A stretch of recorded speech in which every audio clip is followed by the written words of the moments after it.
अखिल भारतीय साहित्य परिषद मध्य भारत प्रांत के प्रांतीय संगोष्ठी प्रकृति का अनुपम क्षेत्र पंचमढ़ी के समीप बनखेड़ी नर्मदापुरम में संपन्न हुई। संगोष्ठी में साहित्य का प्रदेय विषय पर देश और प्रदेश की ख्यातिनाम साहित्यकारों ने व्यक्तित्व दिए। कार्यक्रम में सम्मिलित हुए परिषद के जिलाध्यक्ष ऋषिकेश भार्गव ने कहा, ये भाऊ साहब बस खुटे न्याय। बनखेड़ी में हुए इस कार्यक्रम के उद्घाटन सत्र में मुख्य वक्ता साहित्य परिषद के केंद्रीय महामंत्री ऋषि कुमार मिश्र एवं मुख्य अतिथि प्रदेश के परिवहन एवं स्कूली शिक्षा मंत्री राव उदय प्रताप सिंह रहे। मुख्य वक्ता ने विषय पर बोलते हुए कहा कि साहित्य के द्वारा समाज व देश में सकारात्मक सोच का विकसित होना, साथ ही रचनात्मक विचारों के माध्यम से परिवर्तन होना ही उद्देश्य होना चाहिए। फूहड़ निरर्थक और केवल मनोरंजक, जिसका समाज के विकास तथा उत्थान का अंश नहीं, ऐसे सर्जन का साहित्य में कोई स्थान नहीं और ना ही वह साहित्य है। प्रथम दिवस के अंतरिम सत्र में कवि सम्मेलन आयोजित हुआ, जिसमें प्रांत के 16 जिलों से आए हुए साहित्य की विविध विधाओं की कविताओं ने समा बांध दिया है। इस 2 दिवसीय संगोष्ठी में उपस्थित साहित्यकारों को प्रमाण पत्र व स्मृति चिन्ह भेंट कर सम्मानित किया गया। सभी साहित्यकारों ने इस विषय को केंद्र बिंदु में रखकर साहित्यिक सर्जन का संकल्प लिया। गुना एक ऐसा क्षेत्र है जो ग्वालियर, चंबल, मालवा और राजस्थान के बॉर्डर पर यह पड़ता है। और ये बॉर्डर ऐसा है, इसको ये कह सकते हैं कि गुना प्रवेश द्वार है इन चारों संभागों में प्रवेश करने का।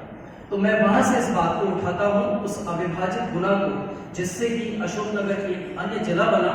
तब ये अविभाजित था, तब ये साहित्य का मर्मज्ञ, एक क्रांति का रचनाकार, जिसे हम श्री कृष्ण सरल जी के नाम से जानते हैं, उनकी एक अलग और अनोखे तरीके का उनके साहित्य का दर्शन आदरणीय डॉक्टर रमा सिंह जी ने इसमें उद्घाटित किया है कि राष्ट्र मेरा देवता, मेरे लिए आराध्य, काव्य साधन मात्र उसकी वंदना है स्वाध्य, कर्तव्य राष्ट्र के लिए समर्पित हो अपने, हो इसी दिशा में प्रेरित चिंतन धारा, हर धड़कन में हो राष्ट्र, राष्ट्र हो सांसों में, हो राष्ट्र समर्पित, मरण हो जीवन सारा।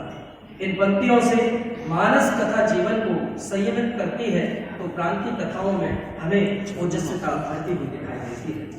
एक भारतीय आत्मा के नाम से सुप्रसिद्ध और वचन के माने राष्ट्र होते हैं, जो उसके निवासियों के जीवन से निकलती है, उन्मेष बनकर आती है और इतिहास बनकर ठहर जाती है। हमारे यहाँ राष्ट्र की परिकल्पना अत्यंत प्राचीन है, जिसके मौलिक तत्व वेदों से वर्णित है। राष्ट्रीयता के अंतर्गत मुख्यतः राष्ट्र की भूमि, राष्ट्र का जनसमूह, उसकी भाषा, संस्कृति, सभ्यता, इतिहास, धर्म, साहित्य, कला, दर्शन, राजनीति आदि समाहित है। इन सब के प्रति ममत्व ही राष्ट्रीयता है। वेदों में एक आदर्श वृहद राष्ट्र की प्रार्थना की गई है, अथास्मभ्यम वर्णो आयु रत्ने वृहद राष्ट्रम सर्वेश्य तद्यातु, अर्थात वैदिक ऋषि के लिए राष्ट्रभूमि सर्वोपरि है। वे अपने राष्ट्र में उत्पन्न होने का गर्व अनुभव करते हैं। क्षत्रिय नरेशों द्वारा विदेशियों से लोहा लेना मातृभूमि के मान के लिए किए गए जौहर व्रत और साका महाराणा प्रताप का स्वतंत्रता महासंकल्प, वीर शिवाजी का महासंघर्ष, गुरु तेग बहादुर का धर्म रक्षा के लिए बलिदान, हकीकत राय जैसे वीरों का दीवारों में चुना जाना आदि ऐतिहासिक घटनाएं राजनीतिक राष्ट्रीय भावबोध से ही अनुप्रमाणित है। अपने युग की संवेदनाओं को उभारना, युग की पीड़ा को शब्द देना और युग की आकांक्षा को पूर्णता अभिव्यक्त कर देना ही कवि का धर्म है।